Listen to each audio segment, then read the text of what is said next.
Assalamualaikum warahmatullahi wabarakatuh.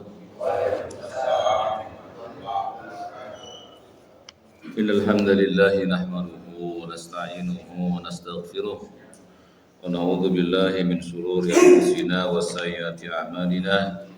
May yahdihillahu fala mudilla lahu wa may yudlil fala hadiya lahu. Asyhadu an la ilaha illallah wahdahu la syarika lah wa asyhadu anna Muhammadan abduhu wa rasuluhu sallallahu alaihi wasallam tasliman katsiran wa ba'd. Jamaah salat subuh Masjid Al-Rayyan yang saya muliakan, kita berdoa kepada Allah senantiasa agar ibadah kita ibadah yang diterima olehnya sebagaimana doa Nabi di setiap salat subuh. Allahumma inni as'aluka ilman wa rizqan wa amalan.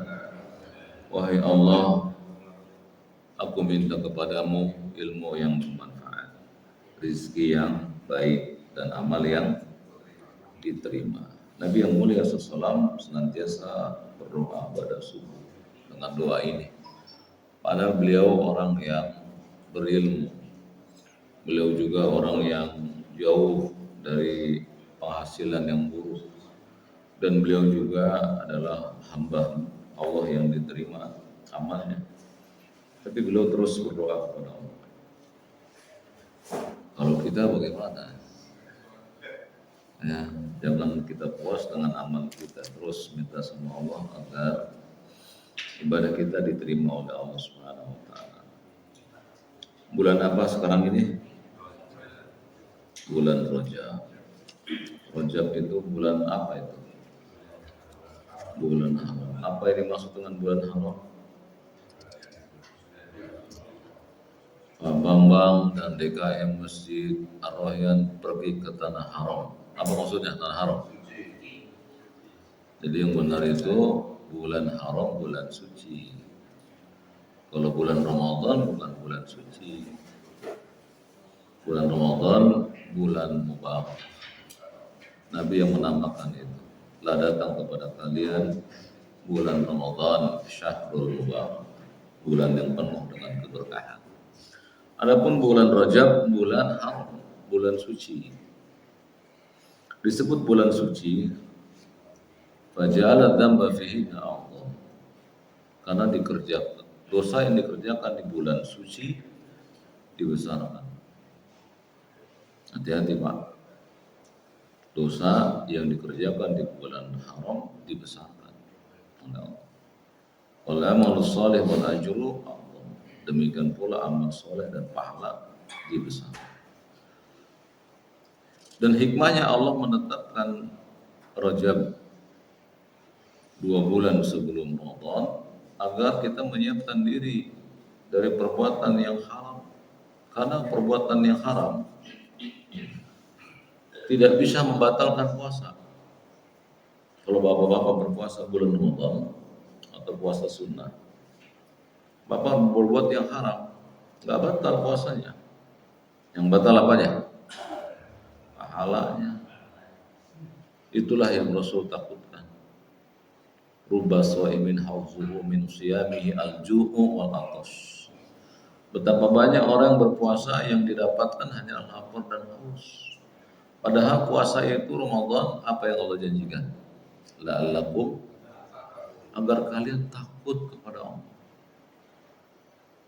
Agar takut kita kepada Allah. Jadi Allah didik kita setiap tahun Pak dengan Ramadan supaya takut.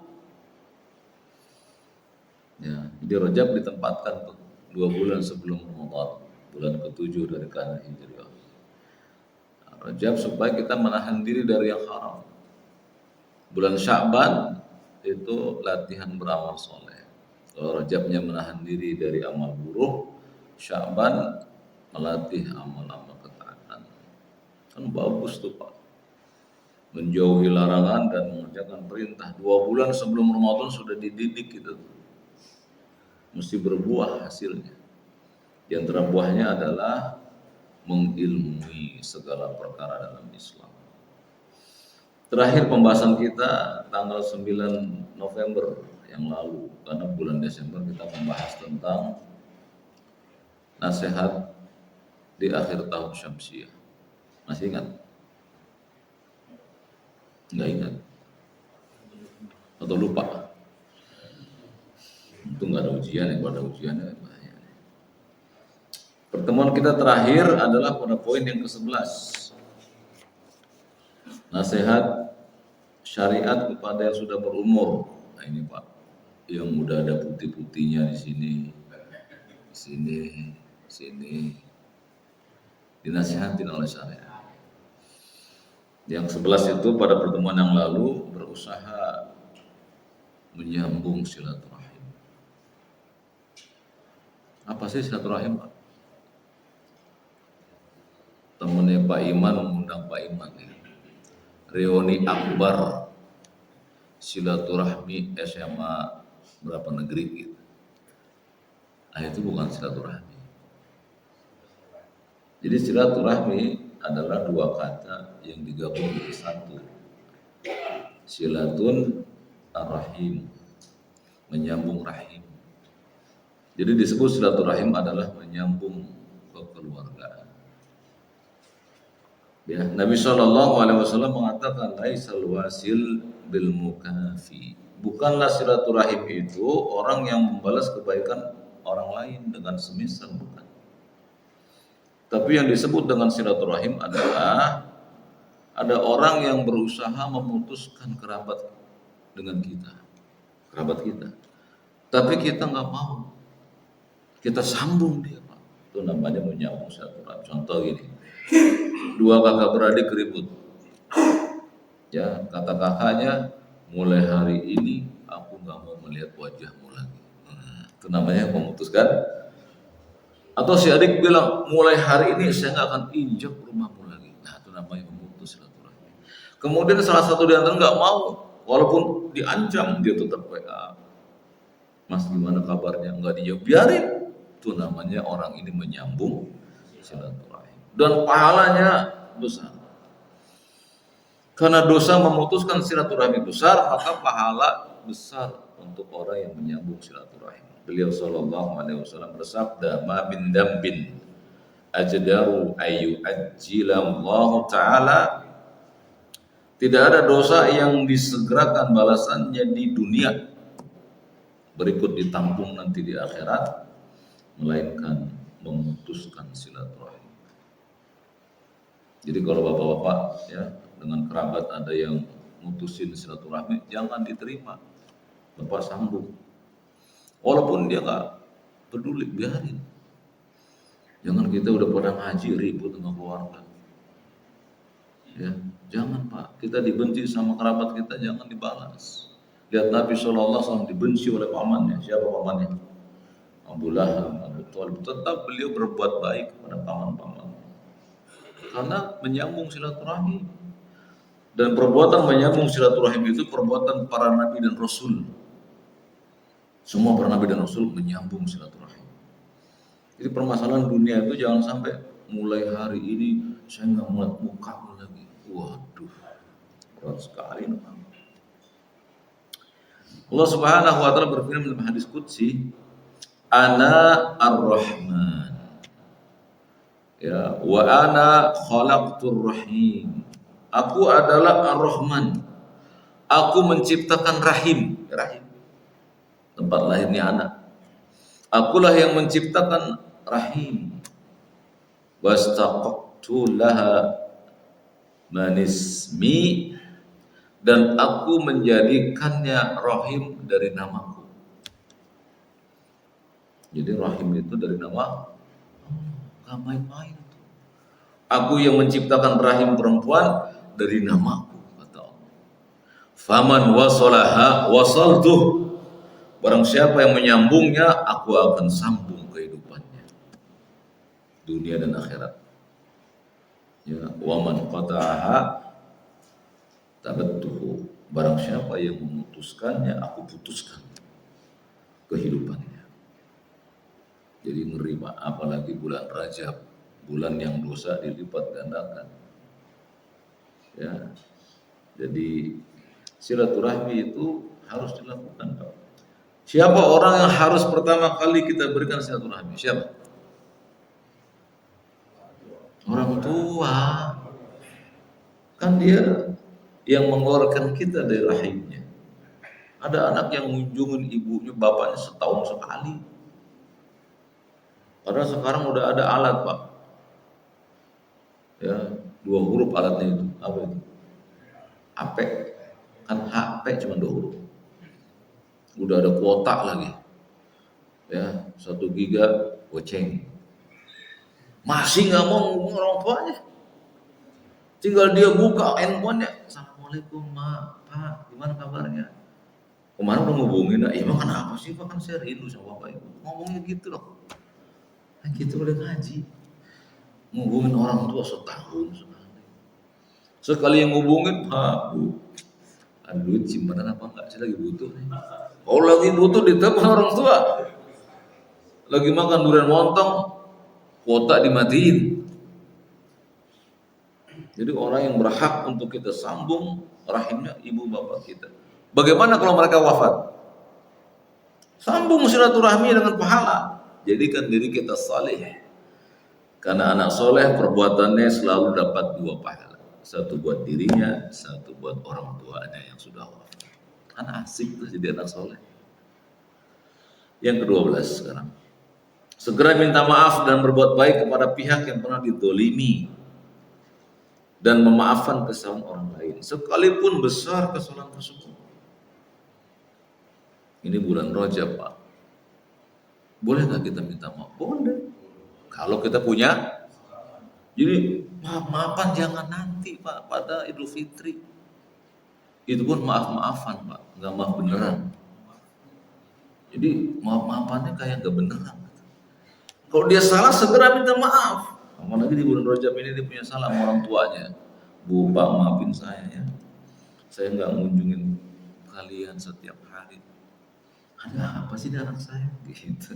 Orang tuanya berdoa, ya Allah, anakku sudah berubah itu.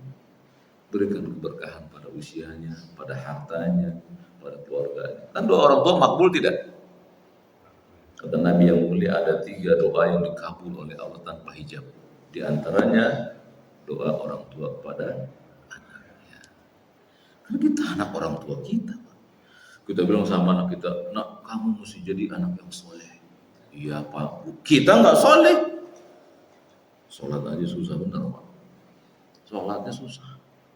Bukan di sini. Ada yang di sini sholatnya susah. Nggak boleh. Segera minta maaf kalau kita berbuat salah kepada orang lain. Ya, dan segera maafkan orang lain. Apa dalilnya? Surat Ali Imran ayat 133 sampai 134. Wasari'u ila maghfiratin min rabbikum wa jannatin arduhas samawati wal ardu iddat. Wah, para hafiz di sini ya. Alhamdulillah. Bersegeralah kata Allah menuju ampunan dari Rabbmu dan bersegera kepada surganya yang luasnya seluas langit dan bumi yang Allah sediakan khusus untuk orang-orang yang bertakwa. Siapa itu yang bertakwa? Alladzina yunfiquna fis sarra'i wad dharra. Ciri orang bertakwa yang pertama, orang yang selalu berinfak di waktu lapang dan sempit. Coba, Allah gandeng tuh berinfak di waktu lapang dan kalau di waktu lapang antum gampang Pak berinfak. Ya kan? Duit lagi tebel infak. Masuk ke masjid DKM itu duitnya Pak. Mana 100.000.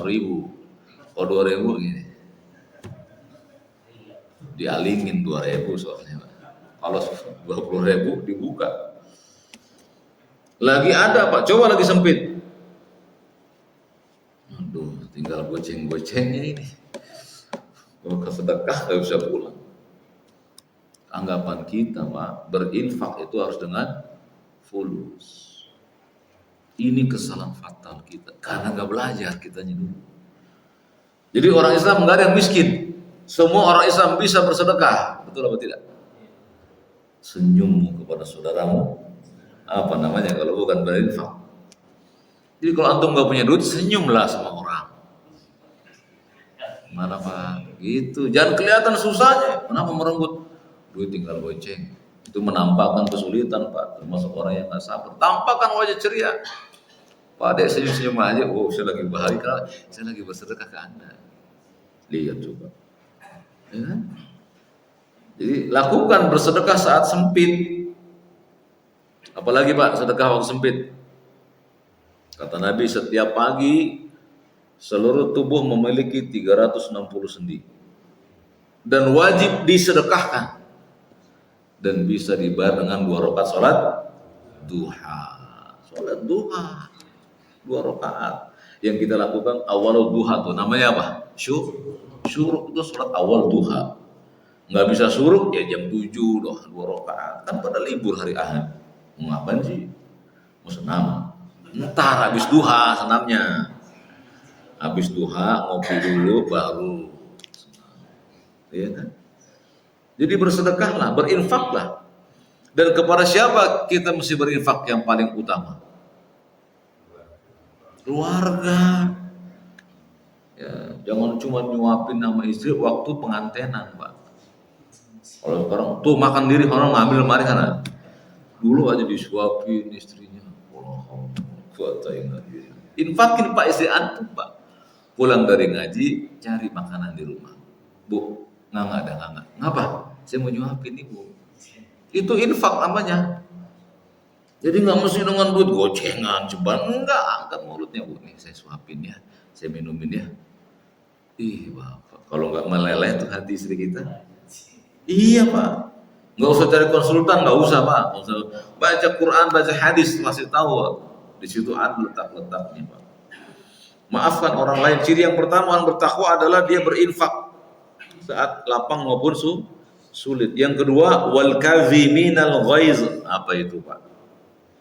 Orang yang bisa marah tapi nggak mau marah. Kata Nabi, la taghdab walakal jannah. Jangan kamu marah, nih saya surga bagimu. Berat apa susah? Berat apa susah sama aja.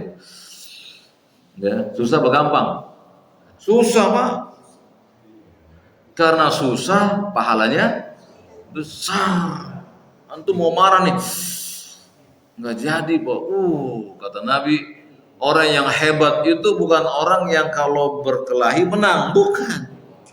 Orang yang hebat itu apabila dia marah, dia tahan marahnya, padahal dia mampu melampiaskannya. Nah inilah orang yang hebat. Ya, jadi kata Allah Subhanahu Wa Taala yang kedua ciri orang bertakwa, wal kadhiminal ghaidh. Orang yang mampu marah tapi dia tahan. Apalagi kepada orang tua Pak, pantas nggak marah-marah orang tua. Yang benar. Kalau dipanggil, Iman, apa sih Mak? Berapa huruf itu Pak? Para Allah mengatakan fala taqul lahuma 2 huruf nggak boleh. Ujo, gitu. Panggil sama bapaknya dulu. Ngapa Pak? Ngapa? Fala tanharhuma, jangan bentak-bentak keduanya. Lihat Pak, Quran mendidik kita seperti itu. Ya. Jadi jangan suka pengen marah dulu. Orang tua dulu bilang apa Pak? Kalau cepat marah cepat. Benar tuh Pak. Kenapa demikian? Itu bukan tanpa dalil Pak. Orang yang marah itu mengeluarkan api dalam dadanya. Ada seorang ulama berjalan bersama muridnya. Kemudian ulama ini berkata, ketika melewati seorang yang berselisih, kencang suaranya. Ya, kemudian ulama berkata kepada muridnya, kamu tahu kenapa orang itu berteriak-teriak? Iya, dia sedang marah. Iya, kenapa dia mesti berteriak? Akhirnya muridnya nggak tahu jawabannya.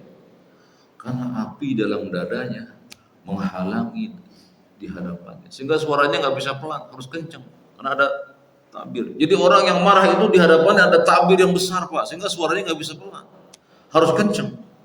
Itulah syaitan. Nah, kalau mengatakan orang yang bertakwa itu dia bisa marah tapi dia tahan marahnya. Wal kaziminal ghaiz. Itu yang kedua. Yang ketiga, wal afina 'anil nas, dia memaafkan orang lain. Orang tuanya dimaafkan, istrinya dimaafkan, anaknya dimaafkan. Tapi bukan tidak dididik. Dimaafkan itu maksudnya kalau dia salah kita maaf, tapi kita didik. Misalnya subuhnya terlambat, kamu jangan subuh terlambat dong. Ayo subuh. Ya kalau kamu subuhnya terlambat, bapak nggak kasih jajan. Tapi maafkan kesalahannya. Nggak ada dendam di hati. Bisa? Bisa. Coba kita kan. Kalau insya Allah itu pasti loh Pak. Jangan kayak kita kalau kondangan insya Allah dah. Pengen nggak datang soalnya. Insya Allah itu dalam Islam wajib datang. Wajib ditepati Pak, 99 wajib. Insya Allah, jangan dibalik. Datang ya, insya Allah dah. Udah pasti nggak datang deh, insya Allah katanya. Akhirnya orang jadi menjelekkan insya Allah itu. Karena jauhnya kita dari ilmu Pak. Insya Allah dipakai buat membohongin orang. Bayar utang insya Allah ya. Ya nggak bayar dah insya Allah soalnya. Coba lihat. Lalu literatur Islam Pak, insya Allah itu saya lakukan pasti. Sisanya saya tawakal sama Allah. Jadi kalau antum cuma insya Allah Pak, janji itu, ya nggak apa-apa Bang. Supaya kita berani hidup ini. Ya, memaafkan kesan orang lain. Lalu kata Allah, wallahu yuhibbul muhsinin. Dan Allah mencintai orang-orang berbuat. Jadi orang yang bertakwa disebut oleh Allah muhsinin. Karena dia apa? Karena dia berinfak di waktu lapang dan sempit. Dia menahan amarahnya, dia juga memaafkan kesalahan orang lain. Kemudian Pak, ketika ada orang lain berbuat buruk pada kita, kita maafkan dan jangan diancam. Nah kemarin dia musuhin saya, mulai besok gue nggak kasih lagi dia. Nih Pak, dalilnya surah An-Nur ayat 22. Catat Pak, supaya nggak lupa. Tapi ada makalahnya kan ya. Allah Subhanahu wa taala mengatakan, ya, janganlah orang-orang yang memiliki kelebihan harta dan kelapangan rezeki di antaramu berjanji, ya, untuk tidak memberikan hartanya kepada orang yang berselisih tadi. Wah, dia ribut sama saya. Ntar nih, mulai besok nggak saya kasih lagi sesuatu. Nah, ini termasuk orang yang nggak sabar dan nggak memaafkan kesalahan orang lain. Jadi jangan sampai bersumpah saya nggak bakal ngasih dia lagi. Ya, misalnya kita punya saudara atau punya orang tua lah, kita nafkahi dia. Ternyata nafkah yang kita kasih orang tua kita sama orang tua kita dikasih sama ke adik kita. Kalau kita buat ngasih dia, biasanya kita kesel kan ya. Bu, ini kan buat ibu, jangan kasih si itu, si bulan adik kita. Dia mau udah punya duit. Kasihan adikmu itu. Ibu mau pilih kasih. Udah kita bentak-bentak dia. Kita katakan ibu mau pilih kasih. Coba. Betapa dosa kita ini kalau dihitung-hitung cukup banyak. Makanya banyak kita menerima musibah Pak. Sebab Allah mengatakan ma'asobakum min musibatin fa bima kasabat aydikum. Musibah apa saja yang kalian dapati karena dosa-dosa kalian. Kayaknya saya nggak bikin dosa sekarang. Kemarin orang tua kita, sama tetangga kita, sama guru kita. Pernah nggak Pak antum waktu SMA naruh permen karet di bangku guru? Ini kan Pak, gurunya bangun nempel. Apa ini permen karet Pak? Kan kita pernah ngelakuin dulu itu Pak. Pernah nggak antum dulu nukur-nukur sendal di masjid? Sendal bata, sendal batek gitu. Untuk kita pernah melakukan kezaliman itu. Dan belum kita tobatin, musibahnya datang kepada kita sebagai pengukur dosa. Wa afwan katsir. Itu yang ke-12. Ya, jadi jangan sampai kita ini orang yang keras hatinya, nggak suka memaafkan kesalahan orang lain, ya. Kemudian dendam kesumbat, tar gue tuntut di akhirat. Ada nggak begitu Pak? Dia lupa kalau dia nggak memaafkan orang lain, nanti ada orang lain yang nggak memaafkan dirinya. Al jaza min jinsil amal. Balasan sesuai dengan perbuatan. Kalau kita suka memaafkan orang lain, Allah akan betikkan orang lain agar memaafkan kita. Kalau kita bilang saya tuntut engkau di akhirat, nanti ada orang yang akan begitu kepada kita. Saya tuntut kamu nanti di akhirat. Pasti begitu Pak. Bukankah Nabi kita mengatakan barang siapa yang menutupi aibnya orang di dunia, Allah akan tutup aibnya di barang siapa yang memaafkan orang lain di dunia, Allah maafkan dia di akhirat. Nah kalau kita dendam kesumat, orang lain mah bisa tidur, kita mikirin dia, habis bah stres, sutris. Yang ke-13, ketika usia kita sudah berumur, walaupun yang masih muda juga, ya, tingkatkan amal soleh, terutama di bulan-bulan haram. Apa itu Pak? Sholat wajibnya kencengin. Jadi jangan apa ya amalan-amalan di bulan Rajab, ya sholat wajibnya. Perkara yang wajib kencengin di bulan Rajab. Sholat wajib, apalagi berbakti sama orang tua, mencintai istri dan keluarga, kencengin Pak di bulan Rajab. Karena pahalanya dilipat gandakan. Orang pusing-pusing mengadakan peringatan Isra Mi'raj di bulan Rajab, tapi nggak sholat. Padahal oleh Isra Mi'raj apa? Sholat itu. Nabi diangkat ke langit, menerima perintah apa? Yang ngelakuin kagak sholat Pak. Dari jam 9 sampai jam 1 Pak peringatan Isra Mi'raj ya. Subuhnya 14 baru diperingati sama sholat. Ya, nggak sholat baginya. Coba betapa berat hidup kita ini Pak. Makanya jauhilah perkara-perkara yang dulu Nabi alaihi salatu wassalam tidak melakukannya, karena menjadi beban bagi kita. Ya. Jadi ketika kita bertambah usia, jangan pengen nambah yang lain kecuali amal soleh. Ya, jadi tingkatkan amal soleh yang terus memberikan pahala dan syafaat setelah kita mati. Nabi Shallallahu Alaihi Wasallam bersabda, "Idza matal insanu inqata'a amaluhu illa min thalathah." Apabila seorang meninggal dunia, maka putuslah hubungannya dia dengan amal. Dia nggak punya pahala, nggak bisa. Jadi orang yang meninggal dunia nggak punya pahala, kenapa? Kenapa? Iya kan nggak ada amal. Di alam ruh nggak ada amal Pak. Yang ada tinggal nunggu ketetapan Allah. Kita bisa beramal kenapa? Masih hidup di dunia. Begitu wafat kita nggak bisa beramal, nggak bisa lagi mendapatkan Pak. Tapi kata Nabi, kalau orang itu sudah meninggal dunia masih ada baginya pahala yang mengalir. Apa itu? Shadaqatun jariyah. Au ilmu yuntafa'u bih, aw waladun shalihun yad'u lahu. Sedekah jariyah, ilmu yang bermanfaat, anak soleh yang mendoakannya. Tapi hadis ini sering disalahgunain Pak. Maksudnya apa? Wah, sedekah jariyah nih. Kalau gitu saya bersedekah atas nama orang tua saya yang sudah wafat. Yang sering kan begitu. Apalagi gencar tuh Pak iklannya. Ayo wakafin atas nama orang tua. Enggak gitu pemahamannya. Yang benar sedekah jariyah yang dilakukan oleh si mayit sebelum matinya. Misalnya saya nih Pak, masih hidup kan, saya ngajarin kalian satu ilmu dari ilmu-ilmu syar'i. Lalu kalian amalkan ilmu syariat itu. Saya meninggal dunia, nah itu dia sedekah jariyah saya. Masjid ini lagi ngebangun Pak, antum kasih karpet. Selama karpetnya dipakai buat sholat, mengalirkan tuh kepada yang memberikannya.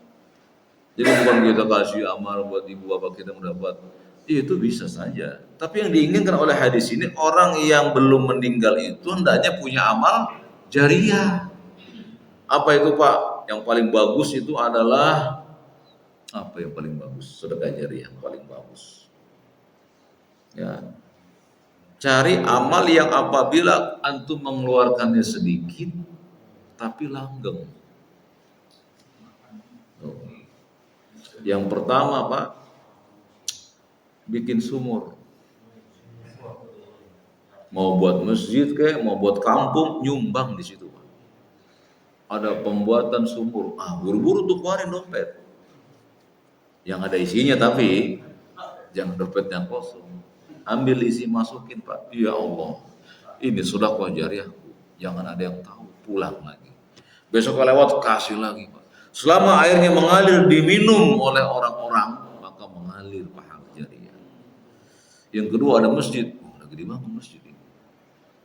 buru-buru masukin amplop. Ada isinya juga tapi jangan ditulis Pak, hamba Allah jalan ini nomor telepon sekian.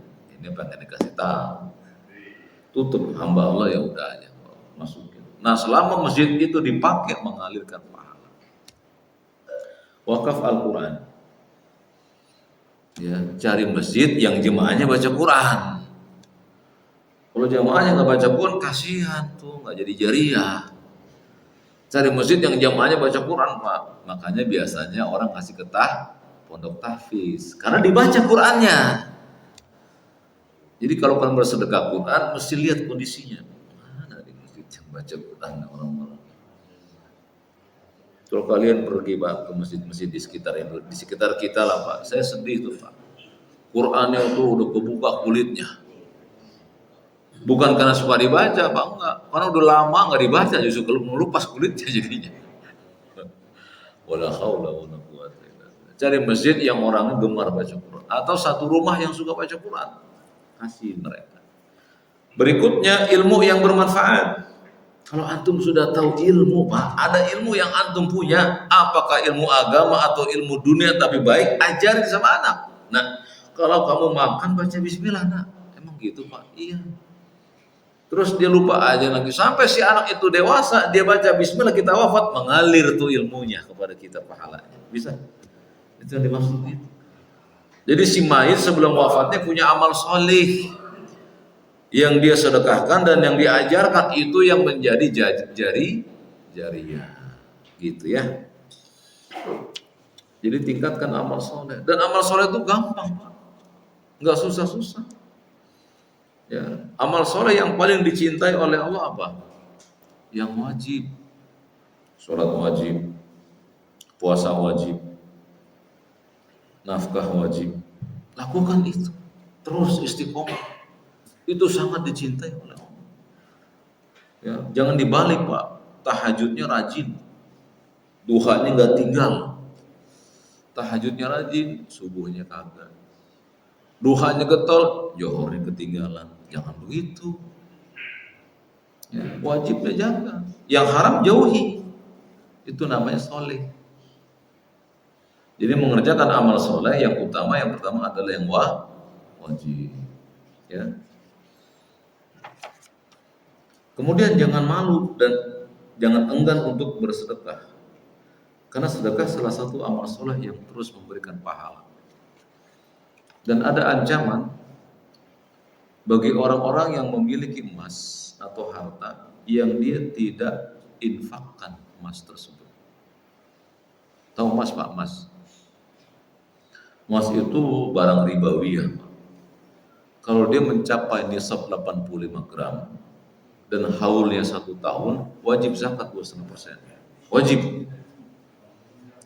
Dan termasuk emas, uang yang ada senilai emas.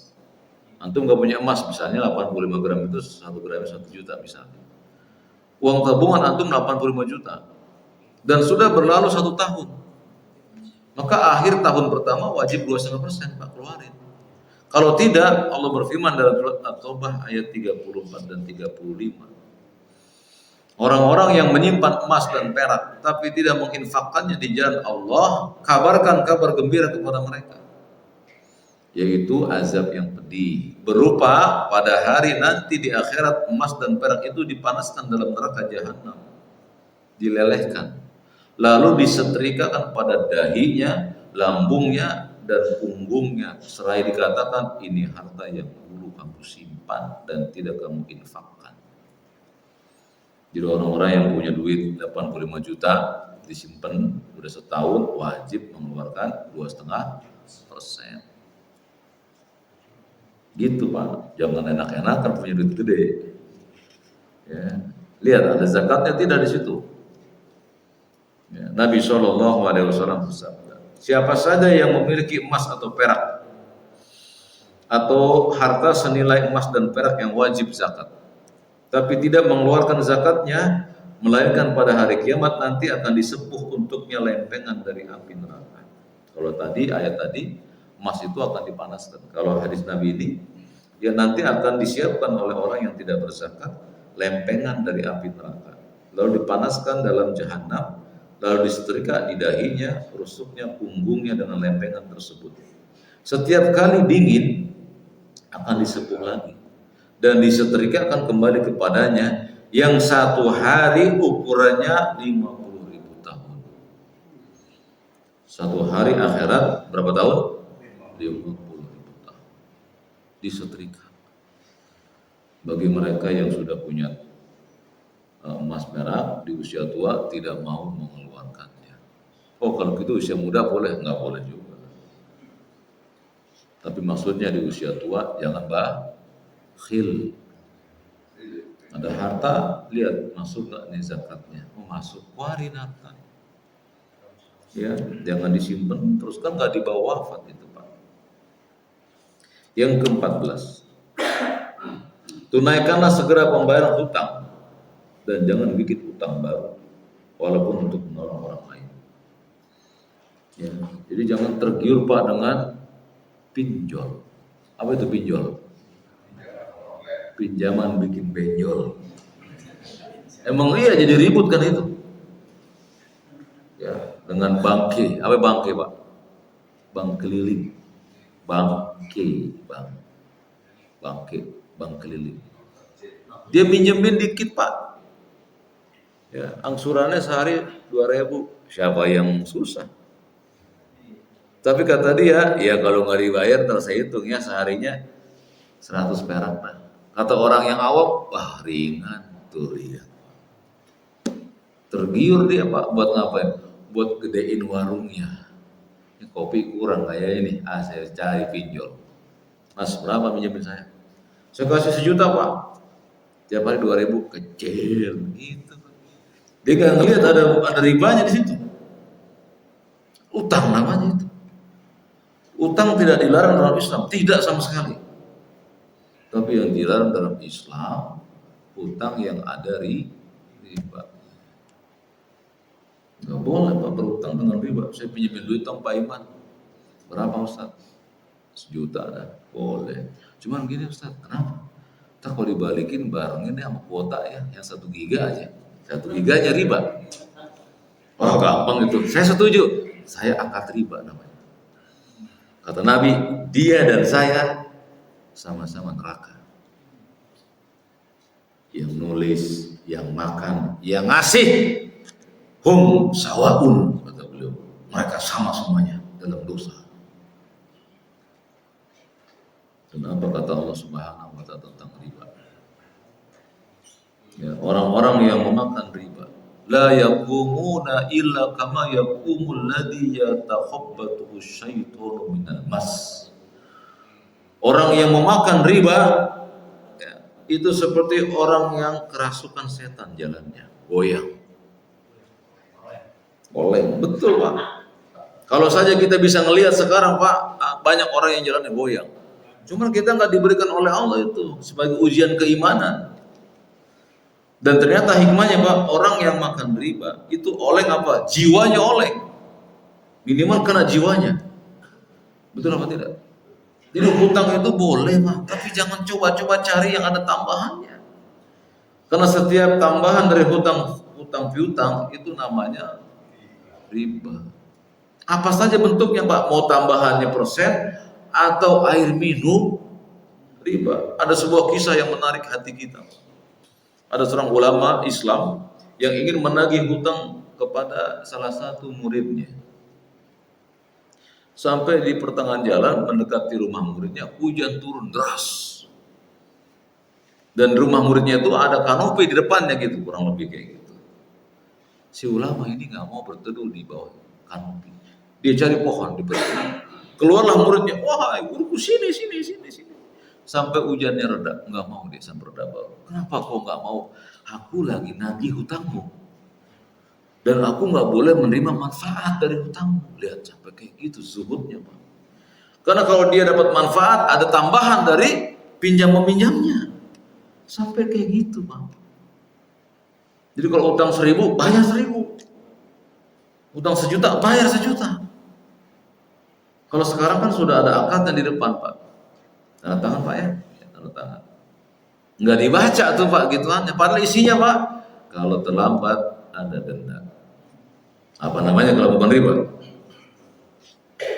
Ya, dibayar 1 tahun 12 bulan, setiap bulannya ada tambahan 0,00000001%. Kecil nggak? Bukan kecilnya Pak, dosanya. Riba itu nggak ada kecil besarnya, perbuatan ribanya besar. Kalian tahu kata Nabi, tingkatan paling rendah bagi riba seperti engkau berzinah dengan ibu kandungmu. Jadi jangan mau kalian tuh diiming-iming pinjaman lunak, bunganya 0,0000001%. Kecil Pak, paling 1 perak. Bukan 1 peraknya, setuju dengan akad ribanya. Apa kata Allah? Bagi orang-orang yang bermain dengan riba, fa illam taf'alu, kalau kamu nggak berhenti dari berbuat riba, fa'dzanu biharbin minallahi wa rasulih, kabarkan perang dari Allah dan Rasulnya kepada orang itu. Allah yang merangi, Rasul yang merangi. Jadi nggak usah lah kita itu tergiur dengan pengen punya ini punya itu, apalagi ada pinjol. Saya kalau lagi dengerin YouTube yang gratis, tapi sayang jadi ada iklannya melulu Pak. Kalau bisanya bayar aja dah sekarang. Lagi asing-asing dengerin kajian itu tetap keluar. Kamu lagi ngapain? Saya lagi sedih nih. Kenapa emang? Bayar utang nggak punya. Kenapa nggak samir aja? Apa sih samir itu? Samir pinjaman yang ber-OJK. Emang gimana itu? Sekian-sekian, bunganya sekian persen. La haula wala quwata illa billah. Kalau gitu aku pengen dah. Ini iklannya luar biasa jahatnya Pak. Dan nggak ada yang ngingkari. Kita mohon kepada Menko Info nanti agar semua iklan-iklan yang berbau riba ditutup, dan sudah kita lakukan suratnya. Hanya ikhtiar kan, sisanya kita mohon pertolongan. Tapi antum jangan tergiur. Ya, kredit tuh. Kalau terlambat denda. Dendanya apa namanya Pak? Ya. Jadi denda atas keterlambatan pembayar utang namanya riba. Itu disepakati oleh Islam dan kaum muslimin. Udah lah, nggak usah ngutang-ngutang. Kalau punya utang segera bayar. Nabi SAW bersabda, "Walladzi nafsi biyadihi, law anna rajulan qutila fi sabilillah." Kalau ada seorang yang meninggal di jalan Allah, jihad, summa ahya, kemudian dia hidup lagi, kemudian dia terbunuh lagi 2 kali, wa alaihi dain, dan dia masih punya utang, madakhalul jannah hatta yuqda anhu dain, dia nggak bakal bisa masuk surga sampai hutangnya dibayar. Ada orang jihad fisabilillah, ya terbunuh dia, lalu Allah hidupkan lagi, terbunuh lagi, Allah hidupkan lagi, nggak bakal masuk surga kalau dia mati, kalau dia masih punya. Nggak main-main tuh utang. Gimana kalau antum punya utang sama orang-orang yang meninggal? Dicari WA-nya nggak ada, ahli warisnya nggak ketemu. Gimana caranya bayar utangnya? Bersedekahlah atas namanya sejumlah utang antum. Itu cara yang terbaik itu. Berarti untuk bayar utang dia, sedekahin atas namanya supaya dapat pahala dia dan kita bayar utangnya. Jadi nggak main-main dengan utang. Nabi SAW bersabda, siapa saja, ya, ayyuma rajulin, siapa saja dari seseorang ya dia berhutang, wa huwa mujmi'un alla yuwafiyahu, dan dia berniat nggak mau bayar. Kan ada nggak orang begini Pak? Jadi dia pindah ke orang satu ke orang lain, niatnya ngutang, tapi nggak ada niat bayar, nggak ada niat minjem dong lah, tarsok ya, apa tarsok? Besok. Tapi kalau ditagih udahlah. Nah itu Pak tuh, kata orang tuh, ya dia dulu ngomong insya Allah sih gitu jadi. Ya. Kata Nabi, siapa saja yang berhutang dan nggak ada niat buat membayarnya, apa kata beliau? Ya, iyahu laqiyallahu sariqan. Nanti dia bertemu dengan Allah dalam keadaan di jidatnya ada tulisan pencuri. Ada level. Jadi semua orang tahu di pada masyarakat, pencuri. Kemudian beliau sallallahu alaihi wasallam bersabda, "Nafsul mu'min mu'allaqatun bidaini hatta yuqda anhu." Ruh seorang mukmin itu ngambang di alam ruh, Pak. Padahal di alam ruh itu, Pak, ruh itu nanti berjalan seperti kita. Dia sholat juga. Kalau ngambang gimana dia bisa sholat? Nggak bisa. Jadi ngambang saja. Kata Nabi, ruh seorang mukmin tergantung karena berhutang. Dan nggak bisa turun ke bawah sampai dilunasi hutangnya oleh ahli warisnya. Jadi nggak main-main ini. Maka jangan bikin utang. Nggak bisa beli nggak apa-apa. Antum nggak bisa beli handphone, ya udah, nggak usah pakai handphone. Kalau belinya harus ngutang dan ada tambahan dari hutang piutang. Nggak wajib kok kita itu. Ya berhutang nggak wajib. Nabi SAW pernah berhutang dengan seorang Yahudi. Apa yang beliau gade? Baju perang. Untuk apa Nabi berhutang? Hah? Untuk makan. Kita kan hutang bukan buat makan, Pak, buat ngumpulin benda. Itu kesalahan kita nggak ngikutin Nabi SAW. Nabi berhutang buat makan. Ya, makanya kalian dan saya sebagai suami jangan nggak nafkahin istri. Nanti istri kita hutang. Begitu ditagih sama warung, kita bilang, Pak, mana bayar hutang? Hutang apa? Ya itu Pak, istri antum hutang, Pak. Kita marahin dia. Apa kata istri kita? Emang situ ngasih nafkah? Ngomong apa kita? Makan tiap hari, minum tiap hari, nggak ngasih nafkah. Begitu ditagih hutang, marah kita. Kasih nafkah istri kita. Supaya dia nggak berhutang ke warung. Ya, ngeri Pak, hutang itu ngeri. Karena itu hak manusia dengan manusia. Dan tobat seseorang diterima Allah sampai hutangnya dilunasi. Jadi janganlah usia nambah tapi masih nambah utang. Masih ada waktunya? Apa? Yang ke-15. Yang ke-15 sepertinya terakhir ya. Berhenti Pak dari melakukan semua kemaksiatan. Mata berhenti dari memandang yang tidak halal. Apa itu Pak?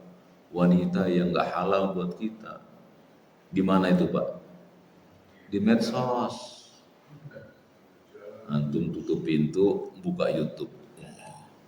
Kece juga ternyata dia.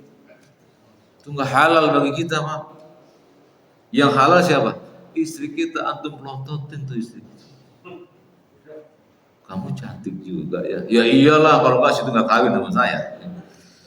Perhatikan istri kita Pak. Wanita yang halal bagi kita lihat itu istri kita, ibu kita, anak perempuan kita. Yang lain enggak halal. Jangan lihat mata tuh untuk yang maksiat. Tangan jangan ngambil yang bukan punya kita. Antum kan sebagiannya pekerja Pak. Anak antum sekolah, Pak, besok disuruh menggambar Pak. Enggak punya kertas. Tenang, kata si bapak. Kantor saya kertasnya banyak. Diambil HVS-nya. 10 lembar. Nggak bilang sama yang punya, apa namanya kalau mencuri? Tangan yang ngambil. Nah, bolpen bawa dari kantor, tip kertas, apa nggak dicatat oleh Allah? Ma yalfizu min qawlin illa ladaihi raqibun atid. Tidaklah sesuatu itu keluar dari lisan kecuali ada malaikat yang mencatatnya dari dekat. Nanti ditampilkan di sisi Allah. Ini perbuatanmu, kita nggak bisa nolak. Ya, jadi kita benci sama koruptor Pak. Benci sama koruptor. Masa koruptor itu gede apa enggak ambilnya? Gede. Tapi yang gede enggak bakal terjadi kecuali melalui yang kita melakukan itu Pak, yang kecil-kecil.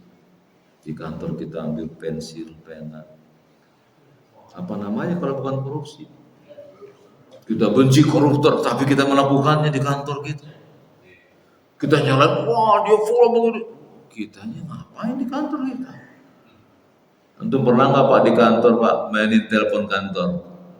Ya halo, buat online lagi. Siapa ini ya? Oh gini, ya ntar ya ada bos saya. Kalau antum ngomong berhenti telepon ada bos saya, berarti yang antum omong itu bukan pekerjaan. Betul apa enggak? Kata para ulama Islam, siapa yang mendapatkan tambahan harta dari harta yang tidak halal, dia bawa pulang harta haram. Antum udah digaji oleh kantor, Pak. Tanda tangan tuh job description gaji sekian, antum online di kantor. Sampingnya ditegur Pak supaya nggak bobo. Sampingnya ditegur. Sampingnya Pak Asep tegur supaya nggak bobo. Nah, kalau bobo ntar dia salah tangkep. Disangkanya boleh ngutang. Padahal nggak boleh ya. Jadi berhenti dari perbuatan ngambil barang orang lain, Pak. Berhenti. Dah, jangan ngambil barang orang lain. Kalau kita pengen minta, Pak, boleh nggak saya minta kertas? Buat siapa? Buat anak saya. Ya udah, ambil dah 10. Udah. Gitu terpaksa. Kalau nggak bisa jangan minta. Karena orang yang suka minta-minta, kata Nabi, nanti di akhirat dibangkitkan dengan wajah tanpa daging. Hina. Makanya jangan, udah 3 hari nggak makan. Walaupun benar tetap aja minta dia. Kalau meminta zaman sekarang gini, Pak. Pak Asep, kuota dong, itu namanya peminta-minta zaman sekarang. Traktir dong Pak Syahrir, kan gaji pertama ya, traktir. Nah itu namanya peminta-minta zaman sekarang. Jangan suka minta-minta. Ya, jadi berhenti dari mengambil yang bukan haknya. Mulut berhenti dari ngomongin orang, caci maki. Untuk melihat nih ada pejabat yang nggak ngirim bantuan ke Sumatera. Kata antum, mana nih pejabat? Lah antum ngirim apa? Kita caci maki manusia, kita nggak beramal. Kalau antum nyumbang juga, misalnya antum nyumbang ke Sumatera. Habis nyumbang, antum sindir orang yang nggak nyumbang. Apa kata Allah? Mardudun itu. Pahalanya hapus. Kita udah nyumbang, kita katakan mana sumbangan ente?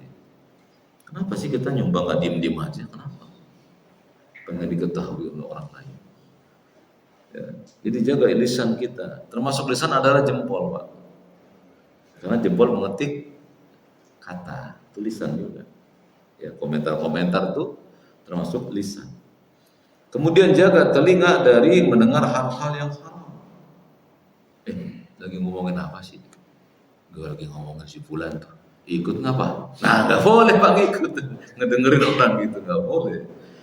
Allah menyebut ibadur rahman, ya, orang yang Allah cintai di antaranya Pak, walladzina la yashhaduna zura, dan orang-orang yang tidak menyaksikan dan mendengar azuro, ya, wa idza marru billahwi marru kirama. Kalau dia berpapasan dan mendengar sesuatu yang haram, dia lewati dengan cara wibawa. Enggak, saya nggak mau dengerin. Jangan nguping, justru nggak boleh. Nanti kuping akan ditanya. Inna sam'a wal basara wal fuada kullu ulaika kana anhu mas'ula. Telingamu, matamu, hatimu akan dimintai tanggung jawab. Itulah Pak 15 perkara yang harus kita ketahui, ya, saat sudah bertambah usia kita. Kemudian ingat bahwa nanti Pak, di akhirat ada segolongan orang yang Allah maktubkan dalam surat As-Sajdah. Walau tara idil mujrimuna nakisu ru'usihim inda rabbihim. Dan Muhammad, jika kamu nanti melihat orang-orang yang berdosa itu menundukkan ru'usihim, kepala mereka di hadapan Allah, ya, mereka berkata begini, atau orang-orang yang nyesal di akhir, Rabbana absarna wa sami'na. Wahai Tuhan kami, sekarang kami melihat dengan mata kepala kami. Kami dengar letupan neraka. Farji'na, kembalikan kami ke dunia. Na'mal salihan, agar kami bisa beramal saleh yang dulu kami tinggalkan. Jadi jangan penyesalan ini kita dapati, ya. Usia tua kita harus kita isi dengan kebaikan. Jauhi keburukan, ya. Dan jauhi maksiat apa saja bentuknya. Kemudian dalam surat Fatir ayat 37, para penduduk neraka berteriak, ya Tuhan kami, akhrijna, keluarkan kami dari api ini, na'mal salihan ghairul ladzi kunna na'mal, agar kami bisa beramal soleh yang dulu kami tinggalkan amal itu. Ya, kalla tsumma kalla. Allah menjawab, percuma, nggak bisa. Kami sudah panjangkan usia. Berapa usianya Pak siapa? Pak Tata ya? Berapa usia Pak Tata? 59. Bentar lagi 60 dong Pak. Kata Nabi itu Pak, usia umatku segini dan segini. Rata-rata 60 dan 7. Sedikit yang lebih dari itu. Jadi kalau udah masuki usia-usia 5, 6, ayo nah, sama-sama kita jangan nyesal nanti di akhirat. Nggak ada kesempatan yang kedua. Jadi kenapa kalian dan saya dipanjangkan usianya? Supaya kembali kepada Allah. Bukan di masjid aja, enggak. Tapi kalian penuhi hak-hak manusia. Istri, anak, orang tua, penuhi hak mereka. Penuhi hak Allah. Kalau hak Allah manggil, sami'na wa ata'na, iya Allah, aku penuhi panggilan. Jangan kau dipanggil RT, RW, wah dandannya sampai tebel-tebel, minyak wangi sampai habis. Yang manggil Allah Pak, asal aja Pak. Resai, beso, jalannya Pak. Kopiahnya itu bolak-balik, sabunnya taruh di sini Pak. Baunya minta ampun. Yang manggil Allah tuh. Kalau yang manggil RW, RT kondangan, Masya Allah. Itu minyak wangi di Marco City pengen diborong sama dia. Biar bisa mandi. Yang manggil Allah, boro-boro pakai yang wangi Pak. Yang sedih kan Pak kalau jamaah subuh ya Pak ya. Waktu amin tuh Pak. Antum nggak gosok gigi Pak. Wala haula wala quwwata illa billah. Bingung kita mau negornya Pak. Bang gosok gigi apa? Lagi sholat soalnya. Akhirnya kita nggak sadar Pak. Pingsan maksudnya. Dan itu sering kita temui Pak. Dalam sholat apa kata Nabi? Orang yang makan bawang jangan masuk ke masjid. Maksudnya apa? Baunya Pak. Jadi nggak boleh kita masuk ke masjid itu bau nggak boleh Pak. Apa saja Pak? Bau badan, bau mulut, bau ketek. Nggak boleh. Nggak terganggu malaikat itu. Makanya Nabi punya 2 pakaian. Dan orang tua kita dulu petani 2 pakaian kan? Pakaian bertani sama baju koko. Kalau ajan dia mandi di sungai, blok-blok pakai baju koko, blok. Nah, dipakai buat sholat. Gitu. Jadi antum ini kalau jalan kemana-mana ya pakai kaos, di tas ada pakaian sholat. Nanti begitu ganti yang bau. Habis sholat ganti lagi sama yang bau. Ya kan cuma 2 pakaiannya. Tapi menuju Allah disuruh oleh Allah. Pakailah pakaianmu yang indah, indah kulli masjid. Setiap kami masuk masjid, pakai yang bagus Pak. Badan kita bagus, semangat ke masjidnya. Ya, Nabi SAW kalau udah jalan itu Pak seperti orang yang turun Pak. Gini Pak jalannya beliau. Supaya kalian tahu ya. Jalan-jalan ke masjid gini Pak. Jangan kalau ke masjid jalannya bisa. Jangan loyo, jangan Pak. Dan para ulama Islam yang mendalami masalah pengobatan melihat kenapa Nabi sehat, jalannya nggak gelear-geleor. Dan semua ahli ortopedi mengatakan jalan yang seperti itu iya jalan agak cepat. Dan nggak boleh terburu-buru sampai emas-emasan. Masuk masjid, jangan. Tegap tapi bagus. Bisa dipahami? Alhamdulillahirabbil alamin, selesai itu Pak. Ya, nasihat syariat untuk yang telah berumur. Berapa bagian tuh kita ya bahasnya kan. Ya, nanti kalian boleh baca-baca lagi di rumah sambil diambil faedahnya. Kalau ada yang kurang jelas bisa ditanyakan. Aqulu qouli hadza wa astaghfirullahal-azim li wa lakum. Ada yang mau disampaikan? Enggak ada? Ya silakan. Apakah ada dalilnya bahwa itu terjadi pas tanggal 27 aja minta roh pada Rasul sholat? Iya. Apakah ada dalil bahwa itu tanggal 27 aja? Iya. Enggak ada dalil. Itu ucapan ulah Bahkan para ulama Islam tidak sepakat. Ada yang mengatakan tanggal 27 Rajab, ada yang mengatakan bulan Muharram, ada yang mengatakan 6 tahun setelah hijrah. Jadi nggak ada yang sepakat para ulama Islam. Apa hikmah Allah tidak tetapkan?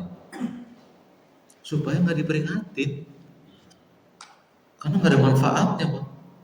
Yang disuruh kita memperingatinya adalah apa yang dibawa oleh Isra Mi'raj. Apa yang dibawa oleh Isra Mi'raj? Itu yang paling unggul dari ibadah-ibadah. Apalagi yang lebih unggul dari itu? Kekuasaan Allah. Allah mampu memperjalankan seorang hambanya dari Masjidil Haram ke Masjidil, kemudian balik lagi, Pak, dalam waktu 1 malam. Kemudian Nabi sampai ke kota Makkah, beliau bertemu orang musyrikin. Sungguh aku diperjalankan ke Baitul Maqdis dan ke langit dan kembali. Apa kata orang musyrikin? Gak percaya. Mereka datangi Abu Bakar. Wahai Abu Bakar, temanmu sudah kehilangan akalnya. Dia berkata berjalan menuju Baitul Maqdis dalam waktu 1 malam. Sementara kami butuh 30 hari perjalanan. Apa kata Abu Bakar? Kalau yang mengatakan Muhammad, pasti aku benarkan. Makanya beliau disebut Abu Bakar As-Siddiq, orang yang suka membenarkan. Gitu. Itu peristiwanya besar, Pak. Jadi kalau ada hadis Nabi, antum nggak boleh nolak. Harus dibela tuh hadis tuh, diamalkan hadisnya. Jangan ucapan manusia didahulukan dari hadis, nggak boleh. Saya ustadz misalnya, saya bilang, wahai jamaah Ar-Rayyan, besok kalian mesti doa pagi-pagi jam 5.30. Nggak boleh kalian ikutin, nggak boleh. Ucapan Ustaz Kiai Habib kalau bertentangan dengan ucapan Nabi wajib ditolak. Karena syahadat itu begitu, Pak. Jangan akhirkan ucapan Nabi SAW. Ketika Abu Bakar ditanya oleh orang musyrikin, beliau katakan, kalau Muhammad yang mengatakan pasti aku benarkan. Dan aku benarkan yang lebih dari itu. Itulah pembelaan para sahabat kepada Rasulullah. Kata Umar bin Khattab, ketika beliau menyentuh Hajar Al-Aswad, engkau kan cuma batu, nggak ada manfaat dan nggak ada mudaratnya. Kalau saja aku tidak melihat Nabi mencium, aku nggak cium kamu. Antum kalau tawaf cium Hajar Aswad nggak? Kalau nggak bisa, melambai kan? Ada sunnahnya dari Nabi, kan? Kata Umar Khattab, kalau saja aku nggak melihat Nabi mencium, aku nggak akan cium kamu. Dan para sahabat beramal dengan cara melihat Nabi. Nabi yang mengalami Isra Mi'raj, Pak. Tapi Nabi nggak kabarkan kapannya. Kok kita sok tahu tanggalnya? Nabi nggak ngabarkan tanggalnya. Beliau tahu nggak angka 27, 28? Dia tahu lah angka-angka itu. Bulan aja beliau tahu. Kata beliau, 1 tahun 12 bulan. 4 diantaranya bulan haram. Salah satu mutawaliyatun, 3 bulan berturut-turut. Dzulqa'dah. Itu beliau ngomong. Wa Dzulhijjah, wal Muharram, wa Rajab Mudhar. Beliau ngomong Rajab. Beliau tahu tanggal-tanggal. Kata beliau, umur bulan itu 29 hari. Kalau bulan tertutup awan, genapan menjadi 30. Beliau tahu 3 dan 0, tahu. Masa 27 nggak tahu? Kenapa beliau nggak diwahyukan oleh Allah tanggal tersebut? Karena nggak penting. Tanggalnya nggak penting, Pak. Kapan sholat 5 waktu terjadi? Ya kapan? Kan nggak tahu kita. Antum sholat apa enggak? Kok sholat itu tanpa tahu tanggalnya? Kenapa kita mesti tahu tanggalnya untuk kewajiban? Kalau Allah wajibkan kita tanpa tanggal, tetap dikerjain apa enggak? Kerjain. Kapan terjadinya puasa Ramadan? Kapan mulainya itu? Enggak ada yang tahu kan? Tapi kenapa untuk puasa Ramadan? Tetap aja kita puasa Ramadan walaupun nggak tahu. Ya kan? Tanpa mengetahui tanggalnya, kalau itu kewajiban, laksanakan. Samina. Bisa dipahami? Jadi para ulama berselisih, Pak. Nggak ada yang tepat tanggalnya. Jadi kalau mereka berselisih, ngapa kita ngoyo pengen segitu? Siapa kita? Dan yang penting bukan tanggalnya, Pak. Yang penting amalnya. Ada amalnya nggak tuh tanggal 27 Rajab? Kalau ada amalnya, amalin apa itu? Ya sholat 5 waktu. Ya, panggungnya gede, dari pagi dikerjain, malam minggu dikerjain, kagak ada yang sholat Pak. Padahal pengen memperingati turunnya sholat, nggak bisa sholat, kan jauh dari pemahaman yang baik. Ya, bahkan saya kan ngasih judul di tempat ini 2 tahun yang lalu ya, kita diperingati Isra Mi'raj. Pernah saya bawakan di sini kan? Kita diperingati Isra Mi'raj. Bukan kita memperingati, tapi kita diperingati Isra Mi'raj. Bahwa dalam Isra Mi'raj Allah Maha Kuasa. Apa kendaraan yang paling cepat saat itu? Namanya apa? Buraq. Kalau buraq melangkah, setiap langkahnya sejauh mata memandang. Luar biasa Pak. Jadi kalau antum melihat UFO, aneh apa enggak dengan buraq? Biasa aja. Dan kekuasaan Allah. Sebelum buraq di zaman Nabi Sulaiman, ada makhluk yang bisa memindahkan singgasana Ratu Balkis lebih cepat sebelum bangkit Sulaiman dari tempat itu. Siapa itu? Ifrit. Udah ada itu. Ngapa kita pusing dengan UFO? Jadi Isra Mi'raj ngajarin kita tuh, Islam itu tinggi, dalam, luas, besar. Nggak usah puas dengan yang lain kecuali dari Islam saja sudah. Di Islam itu diajarin segala sesuatunya. Sekarang ketemu kota Atlantis misalnya. Dalam Islam sudah dikasih tahu zaman Nabi Sulaiman dibikin panci-panci kota-kota di dasar laut. Oleh siapa? Ifrit. Udah terjadi zaman Nabi Sulaiman. Apa susahnya bagi kita menerima sekarang kita bukan negeri Atlantis. Islam sudah ngabarin itu. Kenapa kita lari dari Islam? Kalau Islam itu lengkap. Betul apa enggak? Bisa dipahami? Alhamdulillah. Habisnya? Baik, terima kasih teman-teman sekalian. Ingat ini bulan Rajab, bulan haram, dan bulan depan bulan Sya'ban. Kita masih ketemu ya di bulan Sya'ban 1 kali. Dan itu kita akan bahas tentang targhib Ramadan. Bekal-bekal bagi Ramadan. Semoga Allah Subhanahu wa taala menjadikan kita hamba-hambanya yang mengisi waktu sisa hidup kita dengan kebaikan. Dan semoga Allah maafkan kesalahan-kesalahan kita selagi kita masih muda. Dan kita bertobat atas dosa-dosa yang kita lakukan sejak dulu sampai hari ini.